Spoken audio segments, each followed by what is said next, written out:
स्वागत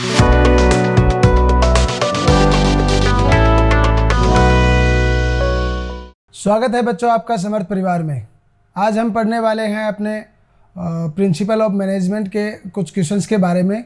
principles of management में हमने पढ़ा था कि जो प्रिंसिपल्स की डेफिनेशन पढ़ी थी, प्रिंसिपल्स के जो प्रिंसिपल ऑफ मैनेजमेंट है उनके सिग्निफिकेंस क्या क्या हैं, प्रिंसिपल्स एंड टेक्निक्स में क्या क्या डिफरेंसेस है, प्रिंसिपल एंड वैल्यूज़ में क्या डिफरेंस है, ठीक है, प्रिंसिपल एंड साइंस में क्या डिफरेंस है। जो प्रिंसिपल ऑफ मैनेजमेंट है और जो प्रिंसिपल्स ऑफ साइंस है वो क्या होते हैं उसके बारे में हमने पढ़ा था।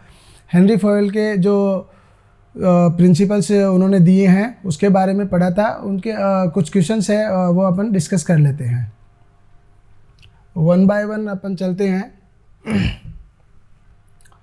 पहला क्वेश्चन है the principle which minimize employees turnover is called. ऐसा कौन सा प्रिंसिपल है जो एम्प्लॉय के टर्नओवर को रोकता है। पहला ऑप्शन है प्रिंसिपल ऑफ इक्विटी। इक्विटी किसकी बात करता है, सबके समान बिहेवियर की बात करता है, सबका साथ सबका विकास की बात करता है। प्रिंसिपल ऑफ फेयर रेम्यूनरेशन की जो भी एम्प्लॉयज़ हैं उनको फेयर रेम्यूनरेशन मिले उनके वर्क के अकॉर्डिंग। तीसरा है subordination of individual interest to general interest. जो भी इंडिविजुअल का इंटरेस्ट है वो एक जनरल इंटरेस्ट होना चाहिए, ऑर्गेनाइजेशंस के लिए होना चाहिए। डी है इसमें stability of tenure of personnel.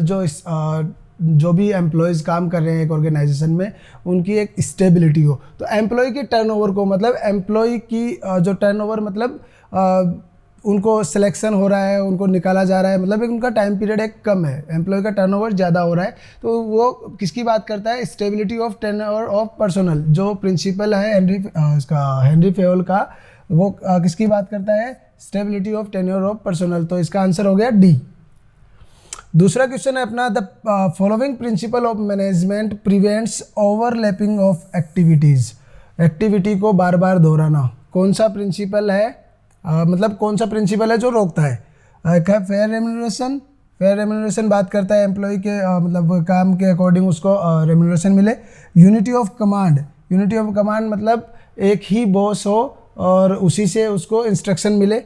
Unity of direction. Unity of direction बात करता है जो इंडिविजुअल के जो एफर्ट्स हैं वो एक ही लाइन में हो और जो ऑर्गेनाइजेशन का ऑब्जेक्टिव है उसी के लाइन के लिए वो चले, ठीक है। और डी है इसमें इक्विटी। इक्विटी बात करता है जो कास्ट, रिलीजन और उसके अकॉर्डिंग मतलब किसी के साथ भेदभाव ना हो। तो इसका आंसर अपना है सी, यूनिटी ऑफ डायरेक्शन, जिसमें क्या है जो भी एफर्ट्स लगे हैं इंडिविजुअल्स के वो ओवरलैप ना करे, उनकी जो एक्टिविटीज़ है वो ओवरलैप ना करे और जो ऑब्जेक्टिव है वो फुलफिल हो सके। तो आंसर इसका हो गया सी। नेक्स्ट क्वेश्चन है right place for resources is indicated. जो राइट प्लेस की जो बात करता है, right place of resources, right place of person. जो भी पर्सन जिसको जो भी जिम्मेदारी मिली है, जिसके लिए एक प्लेस निर्धारित किया गया है वो वहीं पर मिले। जो चीज़ें रिसोर्सेज है, जो चीज़ें हैं एक ऑर्गेनाइजेशन में वो वहीं पर मिले। तो वो कौन सा प्रिंसिपल है जो बात करता है, प्रिंसिपल ऑफ ऑर्डर। एक हेनरी फेयल का एक प्रिंसिपल है, प्रिंसिपल ऑर्डर, जो बात करता है इनके right place for resources and right place of personal की, ठीक है। तो इसका आंसर अपना हो गया ए। प्रिंसिपल ऑफ डिसिप्लिन जो बात करता है वो रूल एंड रेगुलेशंस की बात करता है। Principle of division of work छोटे छोटे टास्क में वर्क को डिसाइड करने की बात करता है। और नन ऑफ द वो ये इसमें होगा नहीं। तो इसका आंसर अपना क्या हो गया, ए। फोर्थ क्वेश्चन है अपना kindness and justice in behaviour of managers is related to. जो मैनेजर्स का बिहेवियर है वो काइंडनेस होना चाहिए और जस्टिस होना चाहिए वो सबके लिए। ये प्रिंसिपल किसकी बात, कौन सा प्रिंसिपल है जो इसकी बात करता है, principle of discipline, principle of equity, principle of fair remuneration, principle of order. तो प्रिंसिपल ऑफ इक्विटी बी इसका आंसर होगा, प्रिंसिपल ऑफ इक्विटी, जो सबके लिए सेम मतलब समानता सबके लिए रखता है, ठीक है, किसी के साथ भेदभाव नहीं करता है। तो ये एक मैनेजर के लिए क्या है, kindness and behaviour, justice behaviour. Next जो क्वेश्चन है, violation of this principle will create insecurity among the employees. This statement is related to esprit de corps, remuneration, stability of personnel authority and responsibility.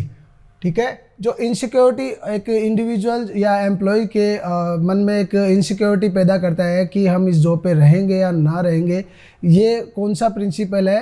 ठीक है, stability of personal. ये क्या कौन सा statement है? Stability of personal की हम personal की स्टेबिलिटी के बारे में बात करता है। तो इसका आंसर हो गया अपना C. Principle of management are not, A है यूनिवर्सल, दूसरा है फ्लेक्सिबल, सी है एब्सोल्यूट और बिहेवियर।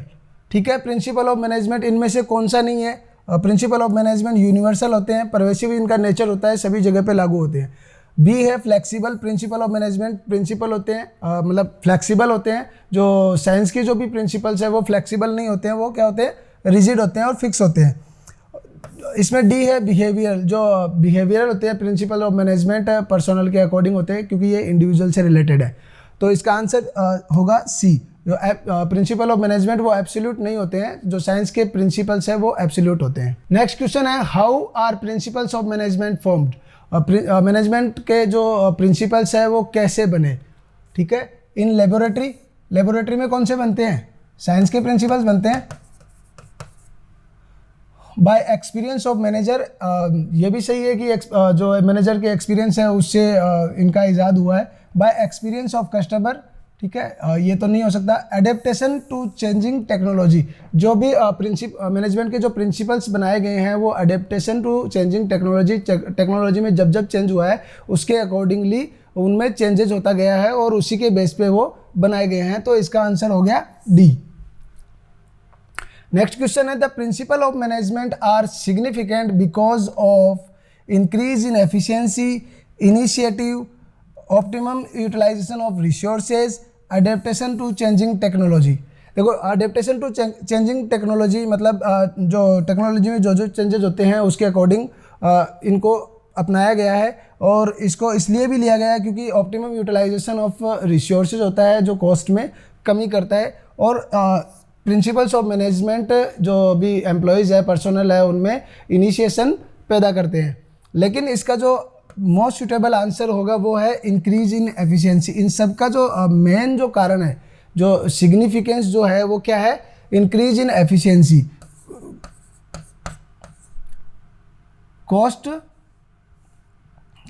कॉस्ट को कम करना। ठीक है, ऑप्टिमम यूटिलाइजेशन ऑफ रिसोर्सेज अपन करके कॉस्ट को कम करते हैं, तो इंक्रीज इन एफिशिएंसी इसका आंसर होगा। नेक्स्ट अपना क्वेश्चन है, which of the following statement best describe the principle of division of work? Henry Fayol का जो प्रिंसिपल है डिवीजन ऑफ वर्क, वो इनमें से किसको बेस्ट डिस्क्राइब करता है? Work should be divided into small task. ठीक है, मतलब हेनरी फेयल ने बोला है कि जो वर्क है वो छोटे छोटे टास्क में डिवाइड हो जाना चाहिए। लेबर शुड बी डिवाइडेड, ठीक है, लेबर को तो डिवाइड करना कोई जरूरी नहीं है। Resources should be divided among jobs, जो भी रिसोर्सेज है वो जॉब्स में डिवाइड हो जाए। It leads to specialization. ठीक है, डिवीजन ऑफ वर्क जो है प्रिंसिपल ये बात करता है वर्क को छोटे छोटे टास्क में डिवाइड करने के लिए, लेकिन जो बेस्ट डिस्क्राइब करता है वो करता है इट लीड्स टू स्पेशलाइजेशन। एक स्पेशल जब काम को छोटे छोटे भागों में बांट दिया जाता है वो इसलिए बांटा जाता है ताकि एक अकेला पर्सन सारा काम नहीं कर सकता है। ठीक है, अब वो उस काम को रेगुलर करता जाएगा तो उसकी वो एक्सपर्टीज बन जाएगी, वो उसमें स्पेशलाइज हो जाएगा। तो इट लीड्स टू स्पेशलाइजेशन, इसका आंसर हो गया डी। नेक्स्ट क्वेश्चन है अपना, administrative principles were given by. Administrative principle किसने दिया? सबको पता है हेनरी फेयल ने दिया। और एफ.डब्ल्यू. टेलर जो है उन्होंने साइंटिफिक प्रिंसिपल्स दिए हैं। ठीक है, तो इसका आंसर हो गया अपना हेनरी फेयल। ठीक है, administrative principles were given by Henry Fayol. Henry Fayol को फादर ऑफ मैनेजमेंट भी कहा जाता है। ठीक है, और इसमें यह भी पूछा जा सकता है कि हेनरी फेयल मतलब मैनेजमेंट से रिलेटेड थे क्या? उन्होंने एमबीए वगैरह किया था या क्या किया था? तो हेनरी फेयल ने क्या किया था? वो क्या थे? माइनिंग इंजीनियर थे। नेक्स्ट क्वेश्चन है, panchayat in our country have been given more power to decide and spend funds granted to them by the government for welfare of village. Identify the principle of management highlighted in the statement.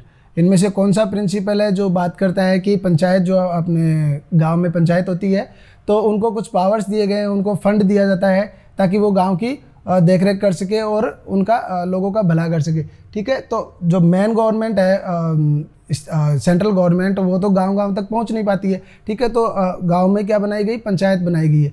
ठीक है, तो इसमें से कौन सा statement है जो इसके लिए सूटेबल है? इक्विटी, समानता की बात करता है। Centralization and decentralization, centralization and decentralization, authority and responsibility esprit de corps. Centralization and decentralization क्या बात करता है? सेंट्रलाइजेशन में जिसमें टॉप लेवल के पास क्या होता है, पावर होता है, और डिसेंट्रलाइजेशन में क्या होता है कि हर एक लेवल पे पावर होता है। ठीक है, तो इसमें क्या है, जो ग्राम पंचायत, जो सेंट्रल गवर्नमेंट है, उन्होंने क्या किया, जो भी ग्राम पंचायत है उनको कुछ पावर एलोकेट कर दिए ताकि वो वहाँ पे गांव की देखरेख कर सके। ठीक है, तो ये किसकी बात करता है? Centralization and decentralization. तो इसका आंसर होगा बी। नेक्स्ट है management principle provide readymade solution to managerial personal, guidelines for managerial action, both A and B और नन ऑफ द अबव। इसमें से कौन सा होगा? B, guidelines for managerial action. जो मैनेजमेंट प्रिंसिपल्स है वो गाइडलाइन देते हैं मैनेजर्स को ताकि वो उन पे चल के जो भी ऑर्गेनाइजेशंस के जो भी गोल्स है उनको अचीव कर पाए। ठीक है, ये रेडीमेड सॉल्यूशन प्रोवाइड नहीं कराते हैं। नेक्स्ट क्वेश्चन है the effect of managerial principle vary from situation to situation, it is related to which characteristics of management principle. Management की बहुत सारी कैरेक्टरिस्टिक्स है, तो इनमें ये कौन सा प्रिंसिपल है जो कौन सा कैरेक्टरिस्टिक्स है जो सिचुएशन टू सिचुएशन वारी करता है? ठीक है, ए है flexible cause and effect relationship, contingent, universal application. जो सिचुएशन टू सिचुएशन वेरी करता है वो है कॉन्टिंजेंट। एक ऑर्गेनाइजेशन में एस्पिरिट द कॉर्प्स है, एस्पिरिट द कॉर्प्स मतलब टीम के बारे में बात करता है। एक प्रिंसिपल है एस्पिरिट द कॉर्प्स, टीम के बारे में बात करता है, लेकिन एक ऑर्गेनाइजेशन में ग्रुप्स है ही नहीं। ठीक है, तो ग्रुप्स है ही नहीं तो वहाँ पे टीम की बातें ही नहीं होगी, एस्पिरिट द कॉर्प्स हो ही नहीं सकता। तो वो क्या है? Situation to situation. तो इसमें आंसर हो गया सी। नेक्स्ट है when a superior does not fulfil the promise to raise the salary wages of workers on achievement of target effectively and efficiency, it is violation of, A है principle of remuneration, B है principle of discipline, C है both A and B, D है none of the above. जो manager है वो employees जो है उन्होंने अपना काम किया, अच्छी तरीके से किया, एफिशिएंटली एंड इफेक्टिव तरीके से किया, लेकिन जो मैनेजर है उन्होंने उनका रेम्यूनरेशन उस तरीके से नहीं दिया। ठीक है, उनको जो भी उनका जो प्रॉमिस किया था उसको फुलफिल उन्होंने नहीं किया।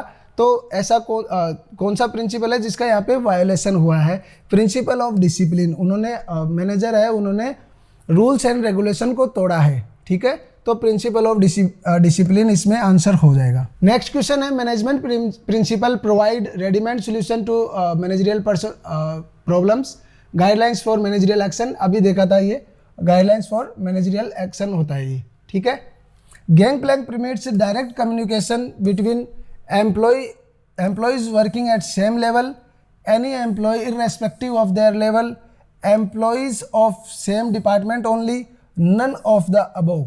एक प्रिंसिपल है हेनरी फेयोल का जिसमें एक गैंग प्लैंक उन्होंने दिया है जो बात करता है, ये बोलता है कि जो कम्युनिकेशन जो है, कम्युनिकेशन किस तरीके से होना चाहिए, एक चेन के थ्रू होना चाहिए।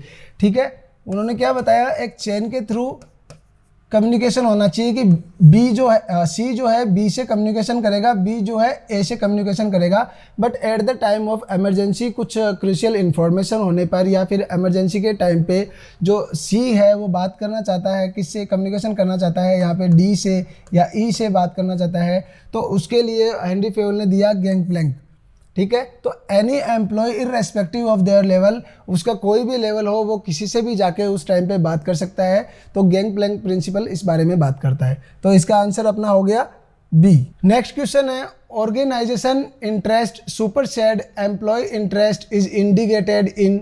जो ऑर्गेनाइजेशन का इंटरेस्ट है वो जो इंडिविजुअल का इंटरेस्ट है उससे ऊपर होता है या इंडिविजुअल के इंटरेस्ट से को दबाता है। ठीक है, तो प्रिंसिपल ऑफ ए है principle of subordination of individual interest to general interest. जो इंडिविजुअल का इंटरेस्ट है वो जनरल इंटरेस्ट में बदल दिया जाए। Principle of esprit de corps जो टीम के बारे में बात करता है, esprit de corps house the jose. Principle of initiative, ये इनिशिएटिव मतलब उनको जो एम्प्लॉयज़ है उनसे भी कुछ राय मशवरा लिया जाए, उनसे कुछ सजेशन लिया जाए, और जब पॉलिसीज़ या प्रिंसिपल्स बनाए जाते हैं, जो भी ऑब्जेक्टिव डिसाइड किए जाते हैं, तो उनको उनके सजेशंस को काम में लिया जाए। प्रिंसिपल ऑफ डिसिप्लिन मतलब रूल्स एंड रेगुलेशंस फॉलो किए जाते हैं, ठीक है। तो इसका जो आंसर होगा, सुटेबल आंसर क्या होगा, A. Principle of subordination of individual interest to general interest, जो इंडिविजुअल का इंटरेस्ट है उनको जनरल इंटरेस्ट में बदल दिया जाए ताकि ऑर्गेनाइजेशन के ऑब्जेक्टिव फुलफिल किए जा सके।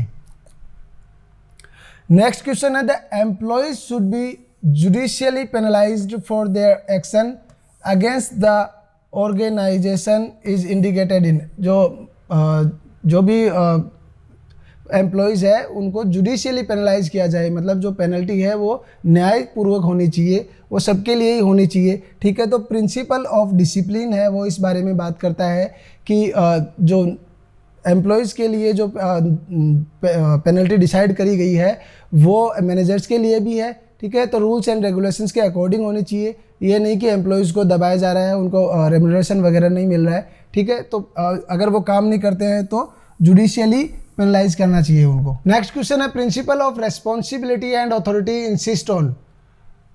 प्रिंसिपल है रेस्पॉन्सिबिलिटी एंड अथॉरिटी, किस बारे में बात करता है, responsibility more than authority, authority more than responsibility, responsibility equals to authority, या ऑल ऑफ द अबव, सबके बारे में बात करता है या इनमें से किसी एक के बारे में बात करता है।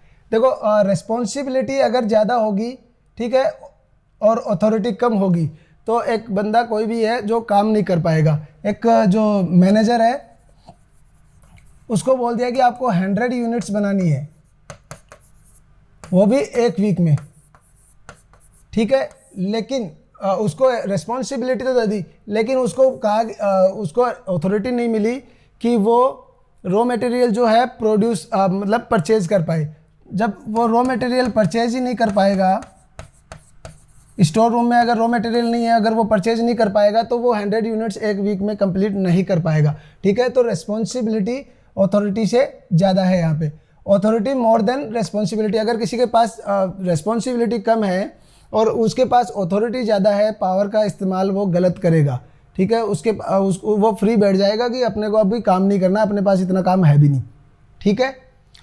सी बात करता है responsibility equals to authority, there should be balance between authority and responsibility. जब जितना किसी को पावर जितनी जिम्मेदारियां मिली है उसी के अकॉर्डिंग उसको पावर मिला है, तब वो बैलेंस रहेगा, तभी एक ऑर्गेनाइजेशन ग्रो कर पाएगा। तो इसका आंसर क्या है, सी। नेक्स्ट जो अपना क्वेश्चन है, principle of initiative. Principle of initiative है वो किस बारे में बात करता है, boost up the morale of employees, brings down the morale of employees, does not effect on morale of employees, या none of the above. Principle of initiative, जब जो भी एम्प्लॉयज़ है, पर्सनल है, उनसे मतलब उनसे सजेशंस वगैरह लिए जाते हैं और उन सजेशंस को इंक्लूड किया जाता है जब पॉलिसीज़ बनाई जाती है, तो उनका मोरल डाउन थोड़ी होता है। उनको लगता है कि हाँ हम भी कहीं इंपॉर्टेंस रखते हैं इस ऑर्गेनाइजेशन में, हमसे भी कुछ पूछा जा रहा है, तो उनका मोरल अप होता है और वो ऑर्गेनाइजेशंस के बेहतर के लिए काम करते हैं, ठीक है। तो इसका आंसर क्या हो गया, A, boost up the morale of employees, ठीक है। ये कुछ क्वेश्चंस थे प्रिंसिपल्स ऑफ मैनेजमेंट के, और आगे भी हम बहुत सारे MCQs करेंगे। तब तक के लिए धन्यवाद।